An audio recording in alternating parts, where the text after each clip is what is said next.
before them, and as the hours passed, Nia began to feel the weight of the journey pressing down on her. The group walked in silence, their eyes fixed on the distant horizon where the moon would soon rise. Nia's feet ached, and her mind raced with questions. What would she see? Would the moon truly weep? The others seemed calm and collected, their faces stoic as they pressed forward. But Nia felt out of place, like an intruder in a sacred ritual she barely understood. Just as she was about to voice her doubts, Mama Jumo, who had accompanied her, gently touched her shoulder. "Strong, child," she whispered. "The moon has chosen you for a reason." But Nia couldn't help but wonder, was it truly the moon that had chosen her, or something else entirely? As the group neared the hidden oasis, Nia felt a strange sensation wash over her. Her vision blurred for a moment, and then, without warning, she was somewhere else entirely. She stood in a field of bread by bloom, the air thick with after rain. But something was wrong. The sky was dark, and in the distance, she saw shadows moving, figures cloaked in mist, their faces obscured. Nia blinked, and just as quickly as the vision had come, it was gone. She was back in the desert, her heart pounding in her chest. No one else seemed to notice her brief absence, but Nia knew something was terribly wrong. What had she just seen? And why did it fill her with such dread? After hours of walking, the group finally arrived at the oasis. It was a lush paradise hidden away in the heart of the desert, just as the legends described. Crystal clear water shimmered in the moonlight, and tall palm trees swayed gently in the breeze. Nia felt a sense of awe over her. This place was magical, and for a brief moment, all her fears melted away. The group gathered around the edge of the water, their eyes turning to the sky as the full moon began its ascent. Nia's heart raced as she waited for the tears to fall. But even as the others focused on the moon, Nia couldn't shake the feeling that something, or someone, was watching her. As the moon reached its highest point in the sky, a hush fell over the group. The air seemed to vibrate with energy, and Nia felt a tingling sensation run through her body. Then, it happened. A single tear slid down the face of the moon, glowing with an otherworldly light as it descended toward the oasis. The tear hit the water with a soft ripple, and in that moment, the entire oasis seemed to come alive. Flowers bloomed, the air filled with the scent of jasmine, and the desert beyond the oasis shimmered as if it, too, had been touched by the moon's magic. But as the others marveled at the sight, Nia felt a sudden, overwhelming sense of dread. Something was wrong, terribly wrong. In the aftermath of the moon's tears, Nia began to experience strange and terrifying visions. The first one came that very night, as she lay by the oasis, trying to sleep. Her mind was filled with images of fire, of her village consumed by flames, and of shadowy figures stalking through the streets. She saw people she loved, Mama Jumo, her friends, and neighbors, screaming in terror as the flames closed in. Nia woke with a start, her heart pounding in her chest. She looked around, but everything was quiet. The others were still sleeping, and the oasis remained peaceful. But Nia knew what she had seen. It wasn't just a dream, it was a vision of the future. If she didn't do something, her village would be in danger.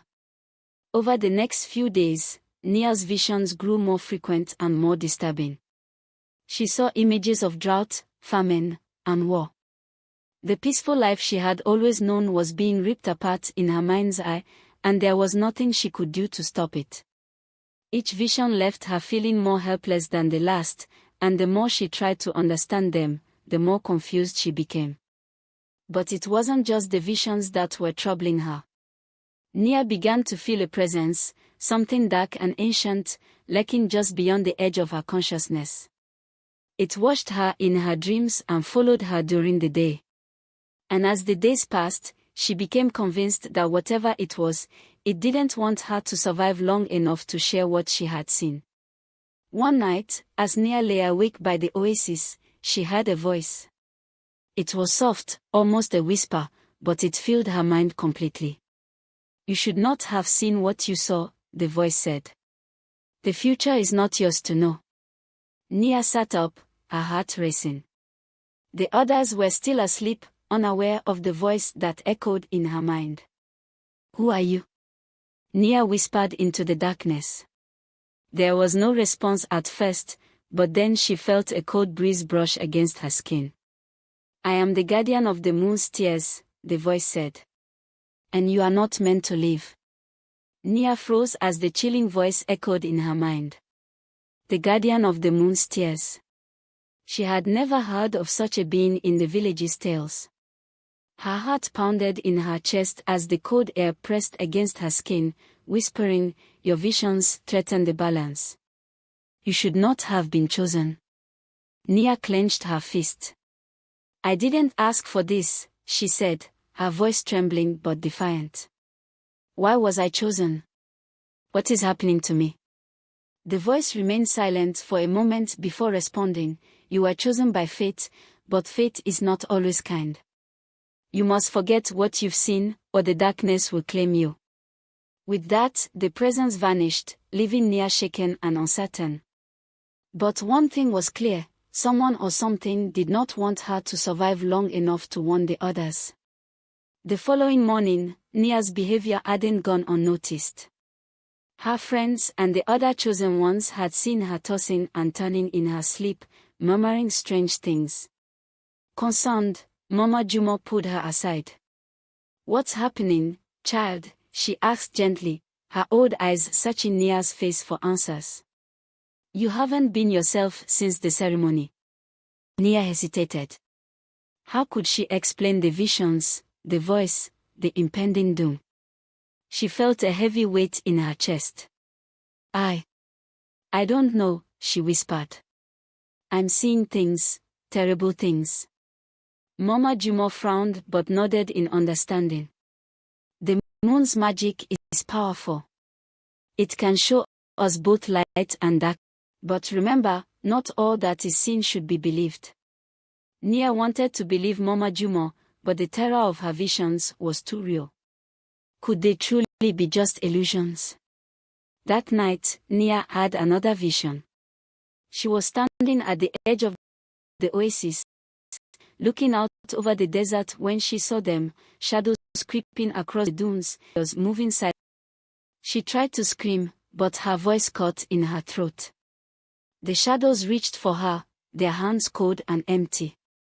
She woke with a start, her breath shallow and her skin slick with sweat. But this time, the vision didn't fade. The shadows she had seen in her dream were real, figures moving in the darkness, watching the group from the edge of the oasis. Her heart pounded in her chest as fear took hold. She wasn't the only one seeing visions anymore. Something dark was coming for them all. Nia had no time to warn the others before the shadows attacked. They moved silently, like whispers in the wind, slipping through the oasis with inhuman speed. The chosen ones awoke in a panic, struggling to understand what was happening. Nia saw one of the elders fall, his face pale as a shadow passed through him like a ghost. It wasn't a physical attack, these shadows were something else, something that drained life and hope from their victims. She could feel their cold presence closing in on her, and she knew she had to act. With a surge of adrenaline, Nia grabbed a nearby branch, swinging it wildly at the approaching figures. To her surprise, the shadows recoiled, hissing as if in pain. They weren't invincible. Nia's eyes widened with realization. She could fight back. The attack left the group shaken and confused. Several elders had fallen, and the survivors were huddled together, trying to make sense of what had just happened. Nia, still clutching the branch, felt her heart race as the others looked at her with a mixture of fear and awe. What were those things? Someone asked, voice trembling. Nuru, the elder who had led them, stepped forward, his expression grave. They are the spirits of the desert, ancient protectors of the moon's tears. They come to defend the balance. But why they would attack us? His voice trailed off, and his eyes flicked to Nia. Nia swallowed hard. She knew why. The visions. Whatever future she had seen was a threat to these spirits, and they would stop at nothing to silence her. After the attack, it became clear to the group that staying in the oasis was no longer safe. The shadows could return at any moment, and there was no telling if they would survive another assault. Nuru gathered the remaining elders to discuss a plan. "We must leave the oasis and return to the village," he said, his voice low but steady. "But we cannot go back the way we came. The desert is too vast, and without the moon's magic to guide us, we'll be lost." Nia listened as the group debated their options, her mind still spinning from the night's events. She couldn't shake the feeling that something was watching her, waiting for her to make a mistake. But she also knew that if they didn't leave soon, they might not survive at all. As the group prepared to leave the oasis, Nia's visions became more intense. This time, they were clearer, images of people she trusted turning against her, accusing her of bringing the shadows upon them. She saw Nuru, Mama Juma, and even some of the other chosen ones, their faces twisted with anger and fear. "You brought this upon us," they screamed in her mind. "It's because of you that the spirits are angry." Nia's stomach churned with dread. Could her visions be showing her the truth? Would the people she cared about turn on her if they learned the full extent of what she had seen? She wasn't sure who she could trust anymore, and the weight of her secret became almost unbearable. The group set off into the desert once again, this time taking a different route that Nuru assured them would lead them safely back to the village. But the journey was grueling, and the fear of another attack weighed heavily on everyone's mind. Nia walked in silence, her eyes scanning the horizon for any sign of the shadows. The visions haunted her, making it hard to focus. Each time she closed her eyes, she saw flames, destruction, and betrayal. The desert stretched endlessly before them, and as the sun began to set, the group grew more desperate. Nia could see the exhaustion on their faces, the fear that gnawed at their hearts. And deep down, she feared that the worst was yet to come. Just as the sun dipped below the horizon, the wind began to pick up. At first, it was a soft breeze, but soon it became a full-blown desert storm. Sand whipped through the air, stinging their skin and making it impossible to see more than a few feet ahead. "Everyone, stay close," Nuru shouted over the howling wind. The group huddled together, trying to shield themselves from the storm, but the desert seemed determined to tear them apart. Nia struggled to keep up, her feet sinking into the shifting sand. The storm was like nothing she had ever experienced, wild, relentless, and almost alive. As the wind howled in her ears, she heard something else, a voice carried on the wind. "You cannot escape your fate, Nia." By the time the storm finally subsided, the group was disoriented and lost. The landscape around them had changed, the familiar landmarks buried beneath the shifting sands. Nuru stood at the front of the group, his face pale with worry. "We've lost our way," he admitted quietly. "We'll have to find shelter and wait for the stars to guide us." The group murmured in despair, but there was nothing they could do. They set up a makeshift camp in the middle of the desert, huddling together for warmth as the night grew colder. Nia sat apart from the others, staring up at the sky, hoping for some kind of sign. But all she saw was darkness.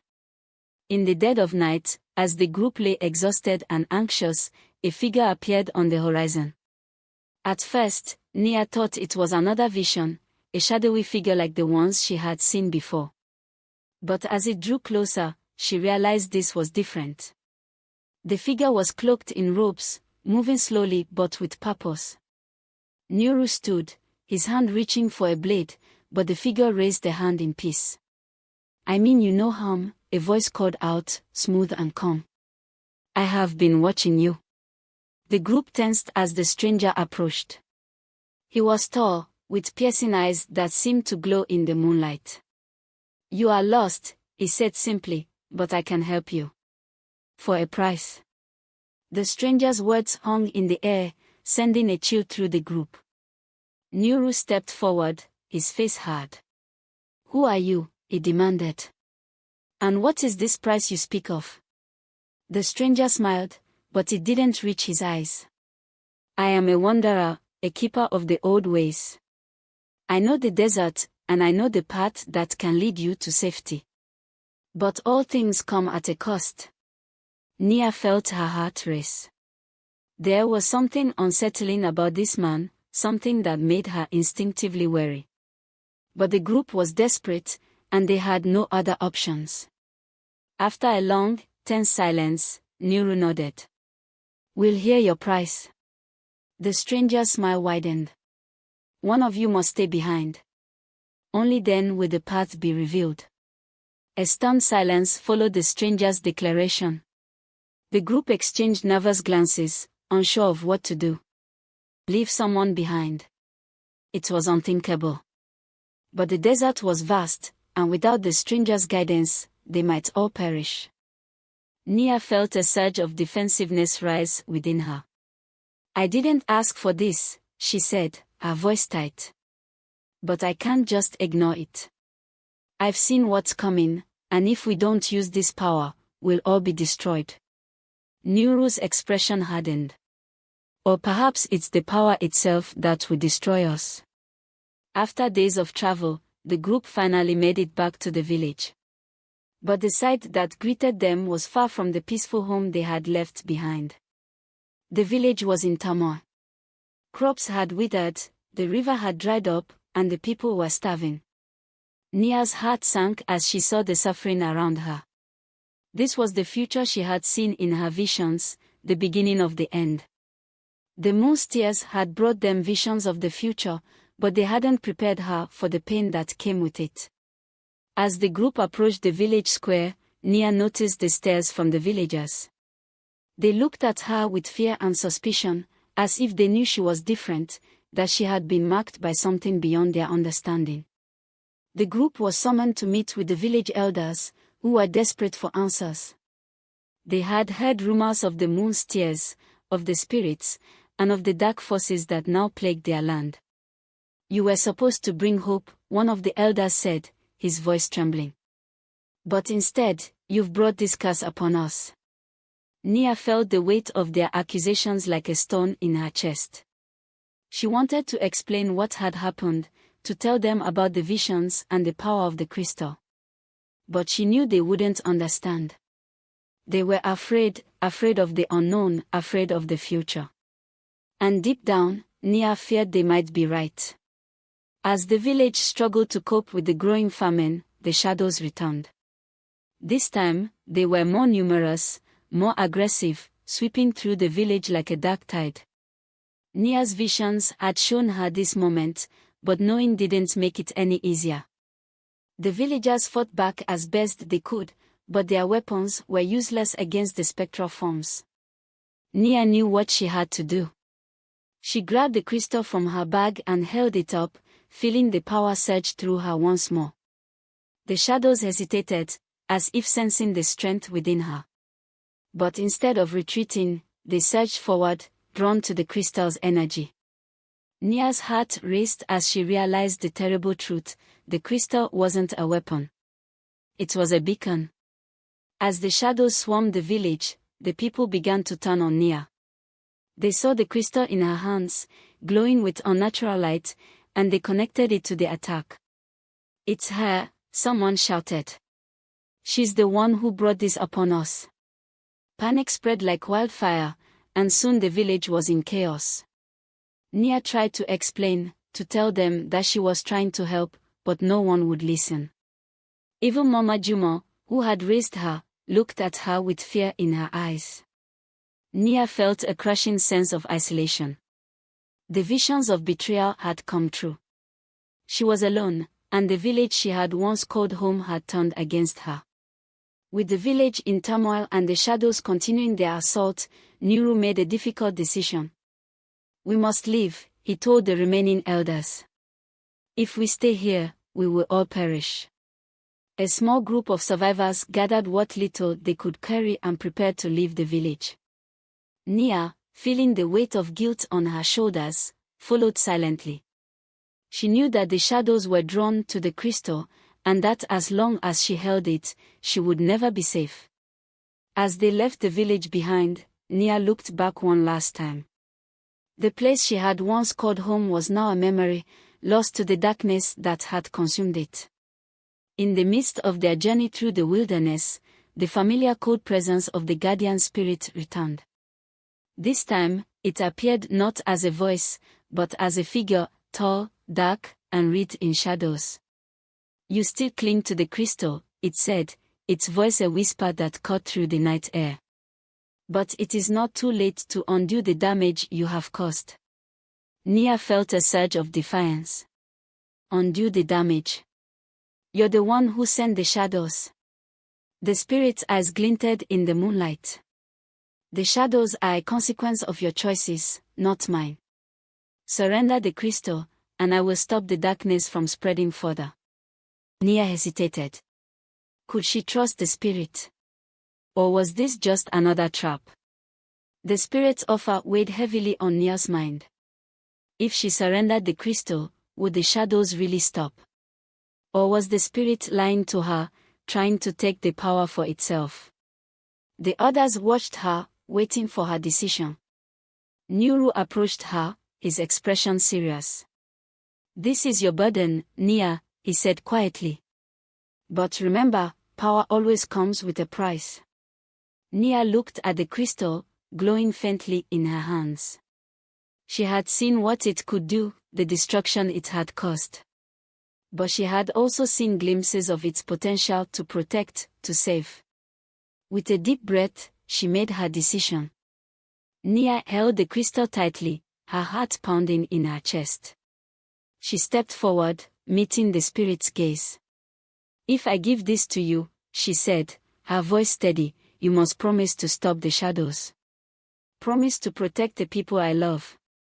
The spirit's dark form seemed to shimmer in the moonlight. "I am bound by the laws of this land," it said. "If you surrender the crystal, the balance will be restored. But you must trust in the old ways." Nia's hands trembled as she extended the crystal toward the spirit. The moment it left her fingers, the air around her seemed to shift. The crystal floated toward the spirit, who caught it in its shadowy grasp. The spirit's eyes glowed briefly, and then, with a final whisper, it vanished into the night. The moment the spirit disappeared with the crystal, the shadows began to retreat. Their dark forms dissolved into the night, slipping away as quietly as they had come. The survivors watched in stunned silence as the village, now far behind them, was released from the grip of darkness. For a brief moment, Nia felt a sense of relief. The immediate danger had passed, and the shadows were no longer chasing them. But the weight of what she had given up, the power she had relinquished, still hung heavy on her heart. Had she made the right choice?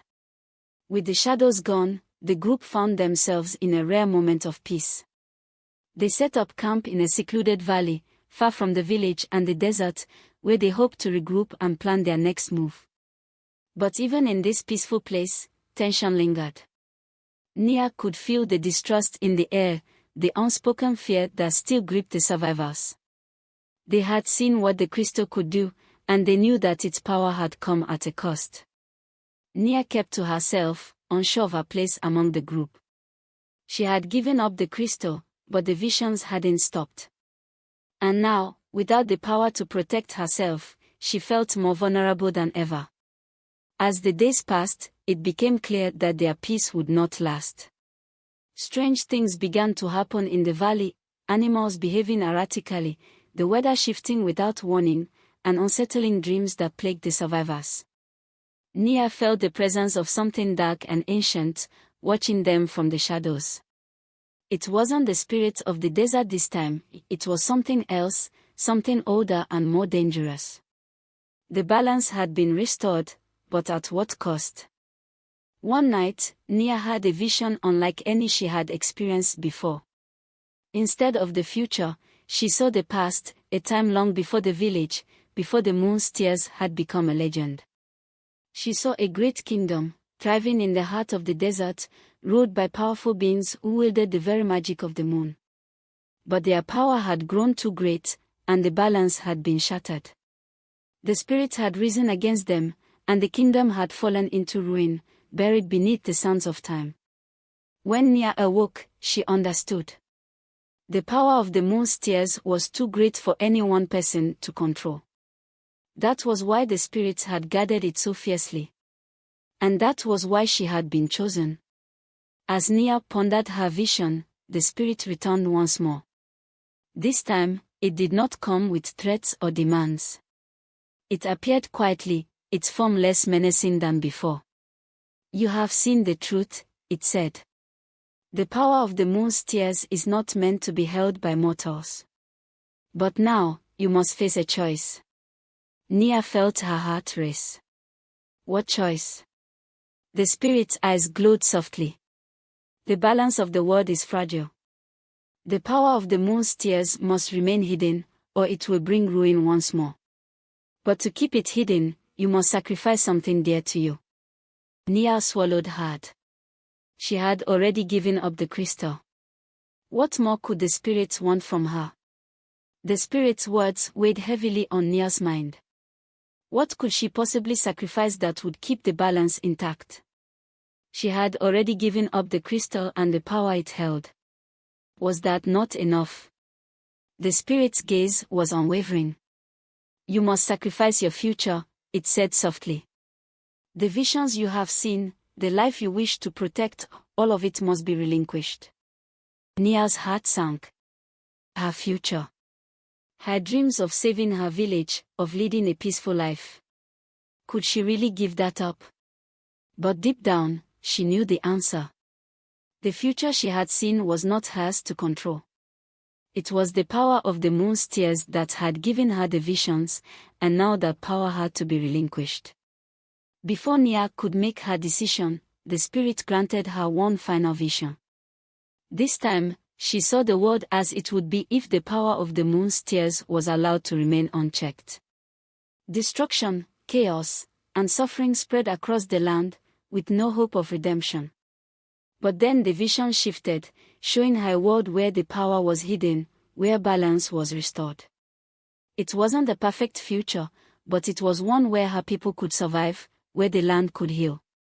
When the vision ended, Nia felt a deep sense of clarity. She knew what she had to do.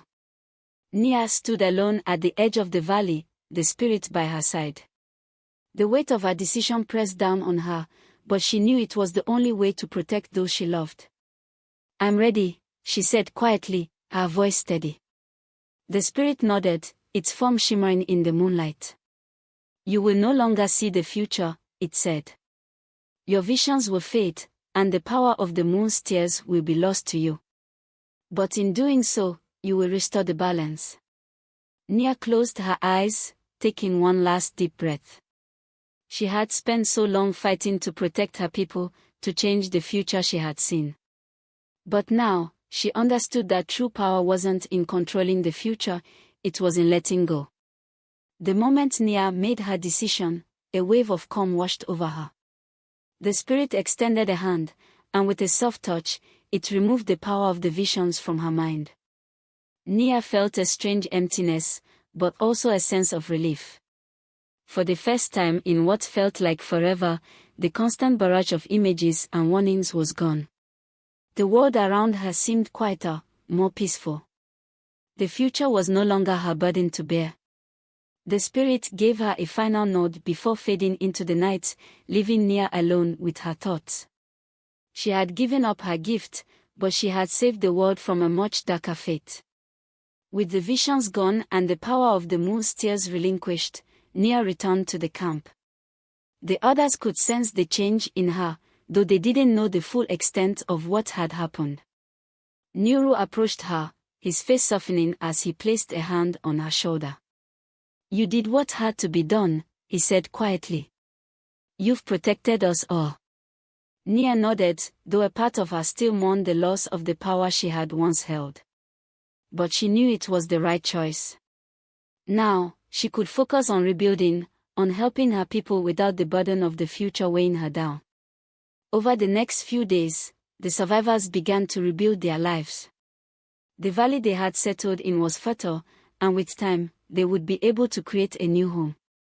Nia worked alongside them, planting seeds, gathering supplies, and doing whatever she could to help.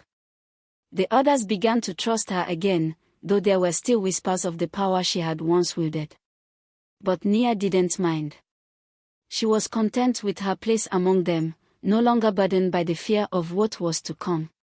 For the first time in a long while, Nia felt at peace. One evening, as the sun set over the valley, Mama Juma approached Nia.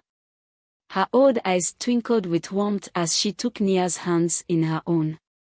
"You've done more than anyone could have asked of you," Mama Juma said softly. "You've saved us all, child." Nia felt a lump form in her throat. "I didn't do it alone," she whispered. "I had help." Mama Juma smiled, pulling Nia into a gentle embrace. "You have always had the strength inside you, Nia. The moon may have shown you the way, but it was your heart that made the right choices." Nia closed her eyes, feeling the warmth of Mama Jumo's words wrap around her like a blanket. She was finally at peace with her choices. As the seasons passed, the survivors from the valley began to make their way back to the village. The land was healing, the shadows had retreated, and the people were ready to reclaim what had been lost. Nia stood at the edge of the village, watching as the familiar sights and sounds of home returned. It wasn't the same village she had left behind, it was something new, something stronger. The people welcomed her with open arms, no longer afraid of the power she had once held. They saw her not as a bringer of doom, but as a protector, someone who had sacrificed everything to save them. Upon their return, the village elders gathered to acknowledge the sacrifices that had been made. They called upon Nia, asking her to stand before them in the village square. "You have proven yourself in ways none of us could have imagined," one of the elders said, his voice filled with respect. "The power of the moon's tears was a burden no one should have had to bear. But you carried it with grace, and you saved us all." Nia bowed her head, feeling a sense of humility wash over her. She hadn't sought recognition or praise, she had only done what she believed was right. But the acknowledgement from the elders filled her with a quiet sense of pride. As the village continued to rebuild, Nuru became a trusted mentor to Nia. He had seen the struggles she had faced, the choices she had made, and he knew that she still had a role to play in the village's future. "You have a gift, Nia," he said one day as they walked through the village together. "Not the visions, something deeper. A wisdom that few possess." Nia smiled, though she still felt unsure of her place in the world. "I'm just trying to help," she said quietly. Nuru nodded. "And that is exactly why you will succeed." As the village elders grew older, they began to look to the next generation for leadership. And though Nia had never sought power or authority, the people began to turn to her for guidance. She had proven herself time and time again, and her selflessness had earned her the trust of the entire village. The elders approached her one day with an unexpected request. "We want you to lead us, Nia," they said. "To guide our village into the future." Nia felt a surge of emotions, honor, fear, and responsibility. But she knew that she couldn't turn them down. The village needed her, and she was ready to step into the role they were offering. Years passed, and under Nia's leadership, the village thrived. The land had healed, and the people had found a new sense of purpose. The moon's tears had come and gone, but their memory remained, a reminder of the power that had once been wielded and the sacrifices that had been made. One night, as Nia stood beneath the stars, she looked up at the moon, now full and bright in the sky. It no longer held the same mysteries for her, but it was still a source of wonder. And as she gazed up at the celestial body, she felt a sense of peace. The future was uncertain, but that was okay. She had learned that the true power was not in knowing what was to come, but in being able to face it with courage. As the next generation of villagers grew, Nia began to teach them the lessons she had learned. She told them of the moon's tears, of the power that had once threatened their world, and of the sacrifices that had been made to protect the balance. But she also taught them something more important, that the future was not something to be feared. It was something to be embraced, no matter how uncertain it might be. And as the cycle of life continued, the village flourished, guided by the wisdom of the past and the hope of the future. Years later, as Nia grew older and the village continued to thrive, she reflected on the journey that had brought her to this moment. The moon's tears had changed her life in ways she could never have imagined, but they had also given her the strength to shape her own destiny. The village had faced many trials, but they had emerged stronger, united by the shared belief that they could overcome anything as long as they stood together. And as Nia looked out over the village she had helped rebuild, she knew that her legacy, like the moon's tears, would continue to shine, guiding the future generations who would follow in her footsteps.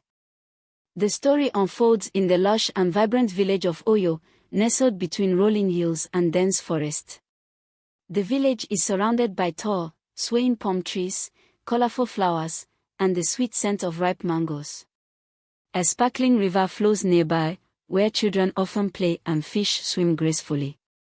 The village is famous for its beautiful calabashes that are carved into intricate designs by skilled artisans. One sunny morning, Amina sat under a big baobab tree, watching her mother carve a simple calabash. "Mama, what makes a calabash special?" Amina asked, her eyes sparkling with curiosity. Amina's mother smiled and replied, "It is not just the carving, my dear. It is the love and stories we put into it that make it special." Amina thought for a moment and said, "I want to create a calabash that tells a story of bravery and kindness, just like you do." Her mother nodded. "To create something truly special, you must go on a journey and face challenges that will test your heart." One evening, a loud commotion erupted in the village square.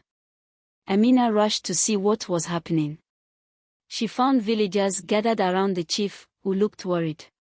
"A terrible beast is terrorizing our farms," he exclaimed. "We need someone brave to help us." Amina felt a shiver of excitement and fear. "I will help," she shouted, surprising everyone. "I can find this beast and ask it to leave our village." The villagers gasped. "Amina, you are just a child," some said. But Amina stood tall. "I may be small, but I have a big heart." The next morning, Amina packed her small bag with food, water, and a carving knife.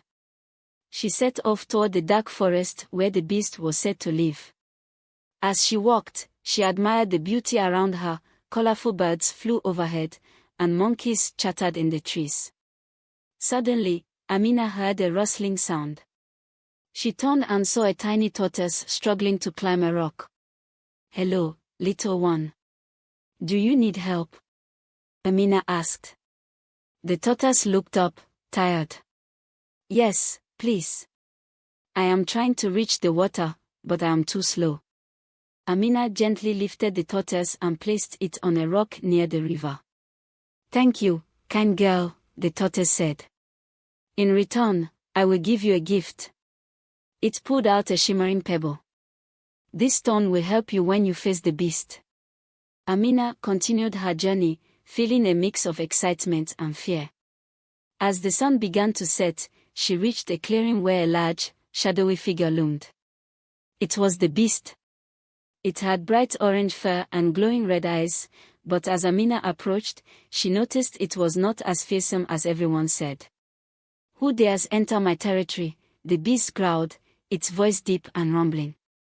"I am Amina from Oyo village," she said bravely. "I have come to ask you to leave our farms alone." The beast looked surprised.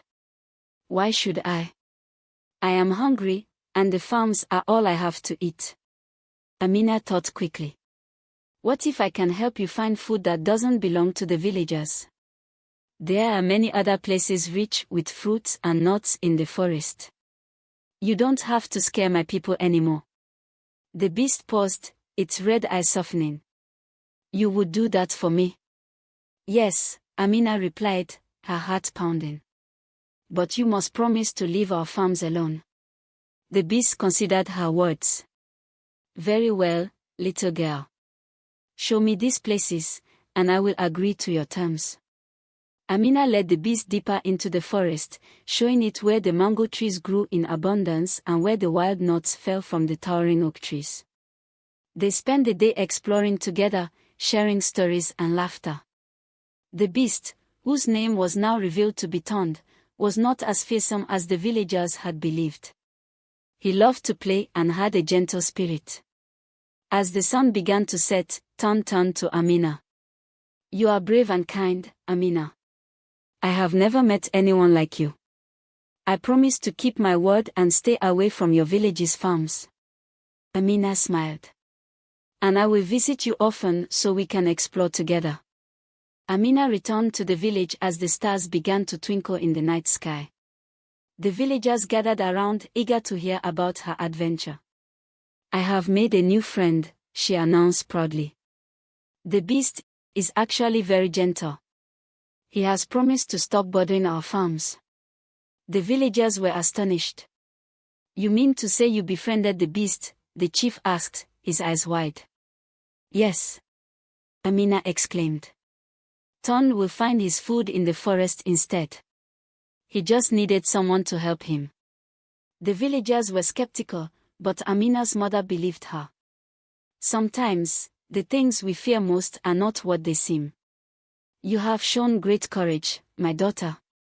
Days turned into weeks, and Tond kept his promise.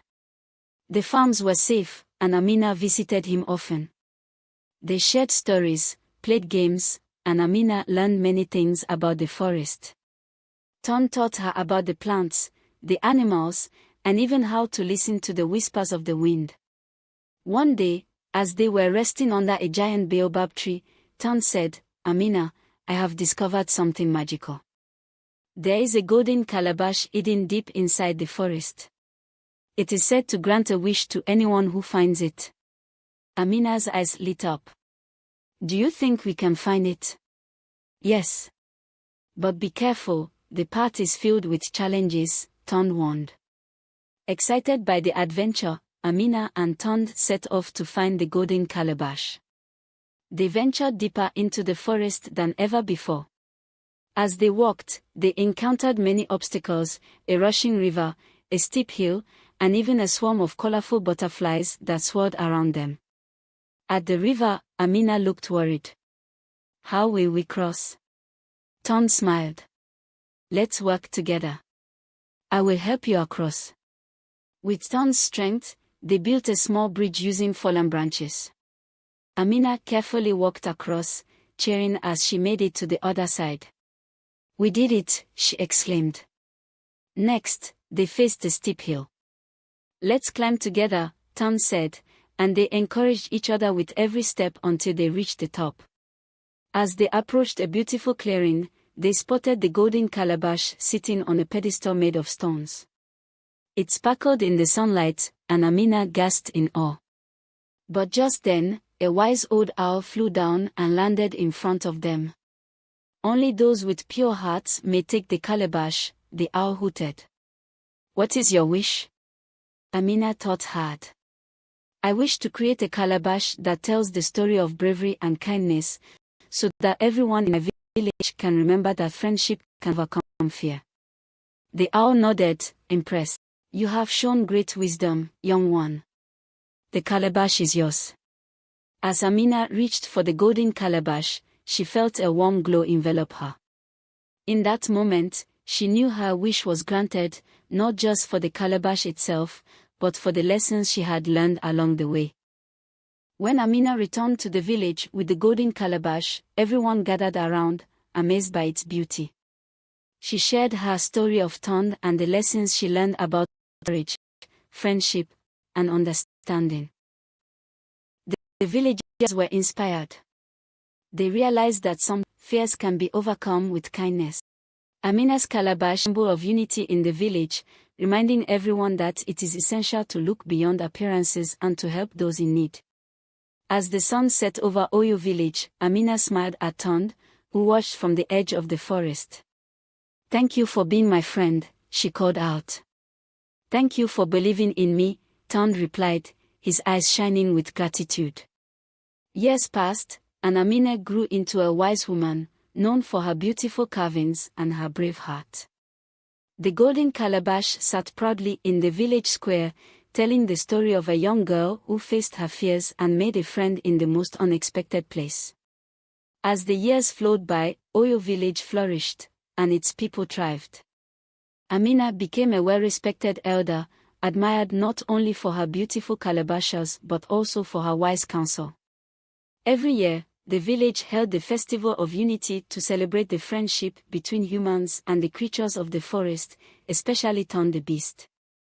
One bright morning, Amina woke up with a flutter of excitement in her heart. This year's festival promised to be the biggest yet, as it was the 10th anniversary of her friendship with Tond.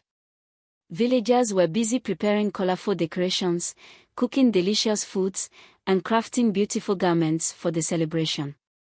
As she walked through the village, Amina noticed the children playing games, laughing, and mimicking her stories of Tond. She smiled as she saw them reenacting the day she befriended the beast, emphasizing the importance of courage and kindness. As the sun began to set, painting the sky with hues of orange and pink, the villagers gathered in the square. Amina stood at the front, her heart swelling with pride as she looked at her friends and family. Today, we celebrate not just our bond with each other, but also our bond with Tond and all the creatures of the forest. Just then, a loud rustling came from the edge of the forest, and the crowd hushed. They watched in awe as Tond appeared, his orange fur shimmering in the twilight. The villagers had praise for him, adorned with fruits, welcoming him as an honored guest. "Tond," Amina called, "come to the Festival of Unity." Tond approached, his eyes sparkling with joy. "Thank you, Amina. It is an honor to celebrate this day with you all." As the festival commenced, the villagers showcased their talents. Dancers twirled gracefully, storytellers captivated the audience with tales of bravery, and musicians played melodious tunes that echoed through the trees. Amina felt a warm glow in her heart, knowing that her friendship with Tond had brought them all together. Then, it was time for Amina to share her special calabash. She stepped forward, holding it high for everyone to see. "This calabash holds the story of our friendship," she began. "It tells of the day I faced my fears and discovered that kindness can change hearts." Suddenly, the calabash began to shimmer with a golden light, and the villagers gasped in amazement. A soft voice emerged from the calabash, recounting Amina's journey, the challenges she faced, the friendship she built, and the lessons learned. The crowd listened intently, captivated by the magic of the calabash. As the tale unfolded, the voice spoke of a hidden treasure deep within the forest, a treasure that could only be found by those with pure hearts. Intrigued, the villagers leaned closer, eager to know more. Amina felt a rush of excitement. Could this be another adventure waiting to happen? When the story concluded, Tond smiled and said, "I know of this treasure. It lies in a secret cave guarded by the spirit of the forest. But to reach it, we must work together and be true to our hearts." Amina looked at Tond, her eyes sparkling with determination. "Let's go on this adventure together. Who wants to join us?" Immediately, children and adults alike volunteered, their faces filled with excitement. "We'll follow you, Amina," they shouted.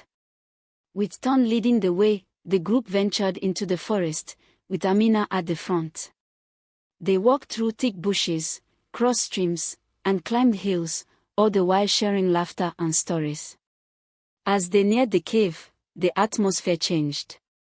The trees began to whisper, and the air shimmered with magic. Amina felt a tingle of anticipation.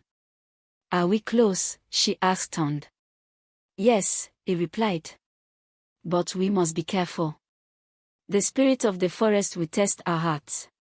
Finally, they arrived at the cave, its entrance adorned with glowing vines. Amina felt a mix of fear and excitement. What kind of test will we face? She wondered aloud. As they entered the cave, they were greeted by a gentle light. Suddenly, a spirit appeared, shimmering like the stars. Welcome, brave hearts, it said with a warm voice. To find the treasure, you must pass the test of kindness. The spirit gestured to a small, injured bird lying on the ground. Help this bird, and you shall find the treasure. Amina knelt beside the bird, and the villagers gathered around. We need to care for it, she instructed. Let's create a nest and bring it food. Working together, they carefully crafted a soft nest from leaves and twigs. Amina found some berries nearby and gently offered them to the bird. The villagers watched in awe as the bird began to recover, chirping softly in gratitude. The spirit smiled. You have proven your kindness and compassion. The treasure is yours to find. As the spirit waved its hand, the cave walls shimmered, revealing a path that led deeper inside. The villagers followed Amina, their hearts racing with excitement. At the end of the path, they found a chest made of shimmering stones. With a deep breath, Amina opened the chest. Inside, they found not gold or jewels, but seeds, golden seeds that glimmered with magic. These are the seeds of unity, the spirit explained. When planted, they will grow into trees that will bring your village and the forest together, nourishing both. Amina turned to the villagers, her heart swelling with joy. We will plant these seeds together, and they will remind us of our friendship with Tond and the spirit of the forest. As they returned to the village, the villagers carried the seeds with pride. They planted them in the village square, and Amina told them stories of bravery, kindness, and the adventures they had shared. Over time, the seeds grew into magnificent trees, their branches intertwining with one another, symbolizing the bond between the villagers and the forest. Children played in their shade, and the villagers often gathered to celebrate their unity. Years later, Amina, now an old woman, sat beneath one of the trees, watching the next generation play and laugh. Tond, his fur now grey but his spirit still strong, sat beside her. Look how far we've come, my friend, Amina said, her voice soft and warm. Our friendship has changed the hearts of many. Tond nodded, his eyes twinkling. And it will continue to do so, as long as kindness and bravery remain in the hearts of those who come after us. As the sun set, casting a golden glow over the village, Amina smiled, knowing that the story of her friendship with Tond would live on in the hearts of all who heard it. The golden calabash, a symbol of their bond and the lessons they learned, sat proudly in the village square, a reminder that true treasure lies not in riches, but in love, friendship, and compassion. As the seasons changed, Oyo village thrived under the shade of the magnificent trees. The villagers celebrated their unity during the annual Festival of Unity, and Amina's stories became beloved tales passed down through generations. However, one fateful day, dark clouds began to gather in the sky, casting a shadow over the village. Amina, now an elder with silver hair, sensed the change in the air. Something is coming, she murmured to Tond, who was resting beside her. The animals in the forest are restless, and the wind carries a warning. Tond nodded, his expression serious. I can feel it too. We should gather the villagers and prepare for whatever may come. That evening, Amina called for a gathering in the village square. The villagers came together, their expressions filled with concern. We must be strong and united, Amina began, her voice steady. There is a storm approaching, and it may test our friendships and our resolve. The villagers listened intently as Amina spoke of the importance of standing together in times of trouble. We must remember the lessons we've learned, kindness, bravery, and unity will guide us through. As the wind picked up and the first drops of rain began to fall, the villagers prepared their homes and gathered supplies. They worked together, sharing laughter and stories to keep spirits high, even as the storm loomed on the horizon. That night, the storm struck with a ferocity that shook the village. Winds howled like a wild beast, and rain poured down like a waterfall. The villagers huddled together in their homes, listening to the sounds of nature's fury outside. Amina and Ton sat in the village square, sheltered under the large trees that had grown from the magical seeds. "We must protect our village," Amina said, her voice firm. "These trees were planted with love, and they stand as a symbol of our unity." Ton nodded. "We will use our strength together to face this storm." As the storm raged on, Amina heard a faint cry coming from the forest. "Did you hear that?" she asked Ton, who strained to listen. "It sounds like someone is in trouble." Without hesitation, Amina stood up. "We have to help. It could be an animal or even a villager lost in the storm." Ton looked worried. "But it's dangerous out there. The winds are strong, and the rain is pouring." Amina's eyes sparkled with determination. "We cannot leave anyone behind. We are a community, and we must help each other." With Ton by her side, Amina ventured into the storm. The wind howled fiercely, and the rain stung her skin, but she pressed on, guided by the cries for help. They moved carefully through the trees, avoiding branches that whipped in the wind. Finally, they reached a clearing where they found a young boy named Kofi, clinging to a fallen tree branch. "Help me," he cried, his eyes wide with fear. Amina rushed to him. "Hold on, Kofi. We're here to help you." Ton used his strength to steady the tree as Amina reached for Kofi's hand. "Grab my hand," she shouted over the roar of the storm. With a mighty effort, Kofi reached out, and Amina pulled him to safety. Just as they pulled Kofi to safety, a powerful gust of wind threatened to knock them over. "We need to get back to the village," Ton shouted, his voice barely audible over the storm. Amina nodded, and together, they helped Kofi navigate back through the trees. They moved slowly but steadily, supporting each other against the raging storm. As they approached the village, they saw the flickering lights of lanterns, a beacon of hope in the darkness. When they finally reached the village square, the villagers cheered, relieved to see Amina, Ton, and Kofi safe. "You did it," an elder exclaimed. "You faced the storm and brought Kofi back." As dawn broke, the storm subsided, leaving behind a fresh scent in the air and a landscape transformed. The villagers emerged from their homes, surveying the damage. Some trees had fallen, and a few roofs were damaged, but the spirit of the community remained strong. Amina stood with Ton and Kofi, looking at their friends and neighbors. "We faced the storm together," she said, her voice clear and strong. "And though we have lost some things, we have gained even more, a deeper bond and a stronger community." The villagers nodded in agreement, recognizing the truth in her words. "We must help each other rebuild," Ton added. "Together, we can overcome anything." The days that followed were filled with hard work. The villagers came together to clear debris, repair homes, and strengthen their community. They shared food, laughter, and stories, reminding one another of the importance of unity. Amina took it upon herself to teach the younger children about the lessons she had learned throughout her life. "Kindness and bravery brought us together," she said during one of her storytelling sessions. "And when we stand as one, we can face any storm." As they walked, Amina often found herself admiring the trees that had grown from the golden seeds.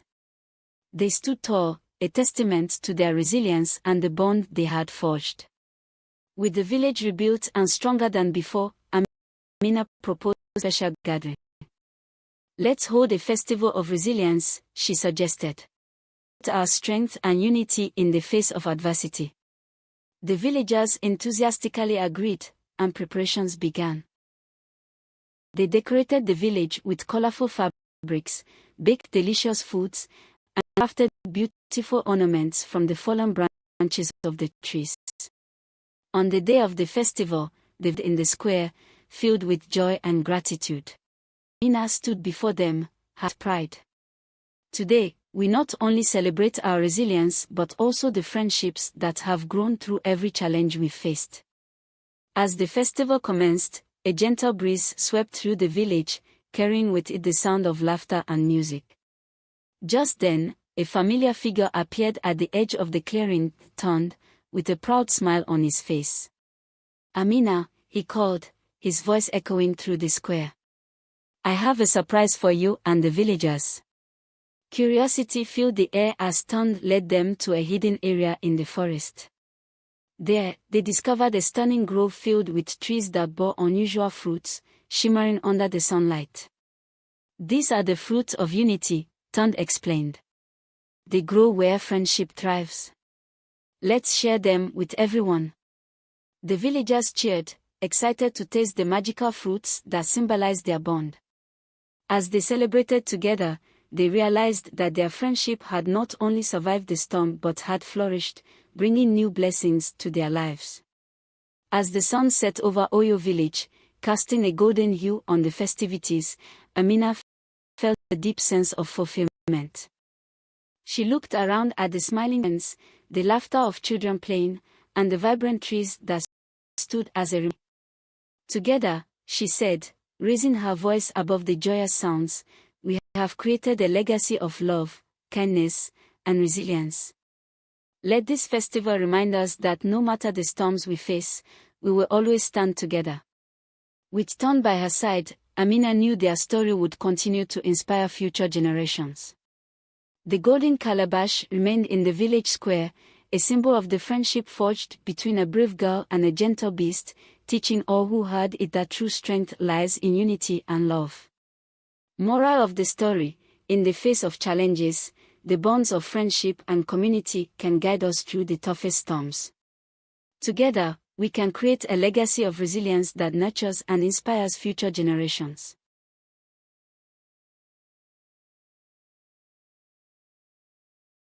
Nneka adjusted her bag strap as she stepped into St. Jude's Academy for the first time.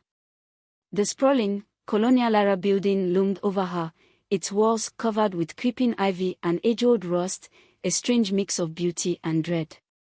As she walked down the hallway, she could feel eyes on her, curious, dismissive, maybe even wary. She wondered if it was just in her head.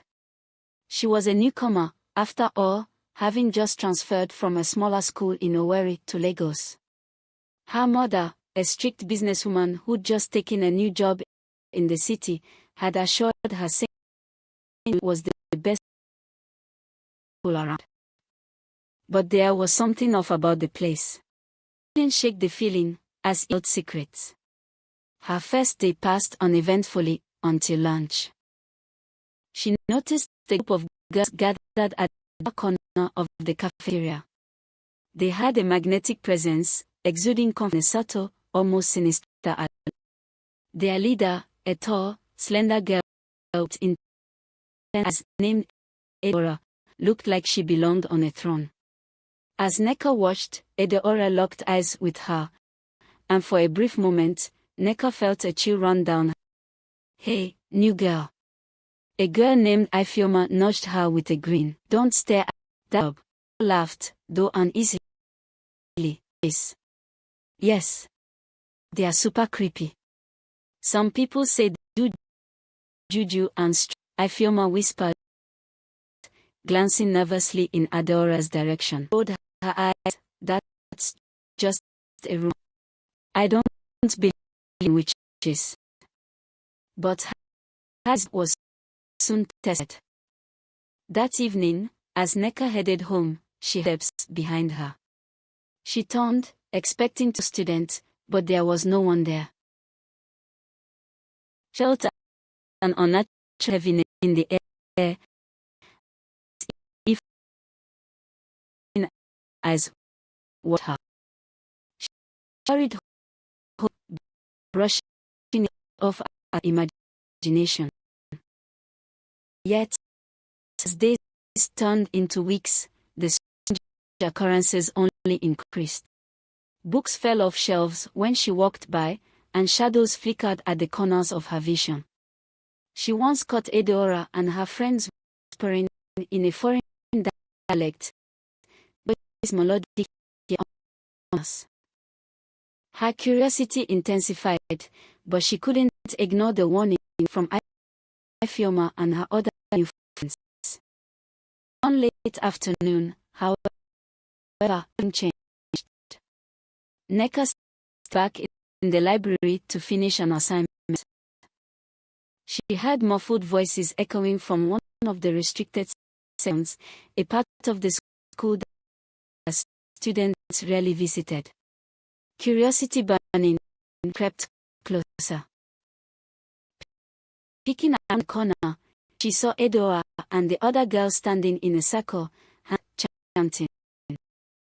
Nneka's heart pounded as a faint glow appeared in the center of the circle, swirling and shifting until it took the form of an interior girl with burning red eyes.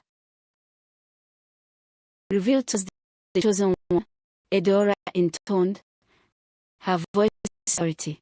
Cast away, eyes snapped to her direction. In a sudden rush of wind, the glow vanished, and the girls were panting. Then Eudora, she began soft but commanding. "We know you saw us. You're not just," laughed, humor in her eyes. "You're the chosen one, Nneka. We felt your energy the moment you arrived. The spirits are drawn to you." Had always felt different, attuned to things that others brushed off. But witches, spirits. That night, to sleep, she recalled tales her grandmother had told her, stories of ancient sorcery, of women who communed with the gods, wielding powers granted only to a select few. She thought of Adora's words and figure she'd seen. Could it be that she was one of them? The next, she returned to school with a decision made. In a dimly lit classroom that evening, Eudora and the other girls welcomed her. Candles cast flickering shadows on the walls, and strange symbols marked the floor. "This is the initiation," Eudora announced. "We call upon the spirits to open the mind of our sister Nneka, to awaken her hidden powers." As they began their chant, Nneka felt an intense pressure building inside her. Her skin prickled, and her mind filled with images of ancient lands, rivers that sparkled with magic, forests where shadows danced. Suddenly, she saw a face, a woman with piercing eyes and a crown of leaves. "Nneka," the woman's voice echoed. "I am Ola, goddess of the earth. You have been chosen to protect the balance, but beware, there are those among you who will betray you." The vision faded, and Nneka gasped, collapsing to the floor. "She has seen her vision," Eudora said, helping her up, her face unreadable. "You are one of us now." As weeks passed, Nneka learned about her powers, how to summon light, to communicate with spirits, and to see the true nature of things. But she also sensed something darker. Eudora and her circle seemed to hunger for power, their spells growing more dangerous and their rituals more sinister. One night, Eudora invited Nneka to join her alone. "There's a ritual that can make you more powerful, Nneka. But it requires a sacrifice." Nneka's stomach turned. "What kind of sacrifice?" Eudora smiled coldly. "Just a small one. Your friend Ifeoma." Nneka recoiled. "You're mad. I would never hurt her." Edora's eyes gleamed with anger. "If you're not with us, Nneka, then you're against us." Nneka knew she had to leave the group, but breaking away wasn't simple. Eudora was relentless. Strange things began happening around Ifeoma, near accidents, illness and frightening visions. Nneka knew that Eudora was trying to scare her, to break her resolve. But if anything, it made her more determined. One stormy night, Nneka gathered her courage and called upon the spirit of Ola, seeking guidance. The goddess appeared before her once more, and her words, "The power her followers wield comes from a You must sever their connection to it, or they will destroy everything. Armed with a newfound resolve, Neko returned to St. Jude's that night, sneaking into the school's forbidden basement where Eudora and her witches gathered for their final, powerful ritual. She felt her own power surging, as if the spirits themselves flowed through her. As she entered, Eudora smirked. "Finally come to join us?" "No," Neko replied, her voice unwavering. "I came to end this." With a shout, she called upon Ola's power, and the room filled with light. Edora's spell faltered as Neka's energy grew, her will more potent than any dark magic. "You were never meant to wield this power, Edora," Neka shouted. "You only bring destruction." The ground trembled, and the candles flickered wildly as shadows broke away from Edora, dissolving into thin air. One by one, the other girls backed away, their power weakening. Finally, Edora let out a scream as her conduits shattered, leaving her powerless. After that night, St. Jude's returned to normal, as if a heavy weight had been lifted. Edora and her circle faded into obscurity, stripped of their power, while Neka grew into her role as a protector. Her friendship with Ifeoma deepened, and they shared a quiet understanding, bound by secrets that would never be spoken aloud. But as Neka sat by the school's old, twisted baobab tree one afternoon, she heard a familiar whisper in the breeze, a reminder that magic, once awakened, never truly disappears. "Neka," the voice of Ola murmured. "The journey has only just begun." And so, Neka understood, though her first battle was over, her destiny as a guardian was just beginning.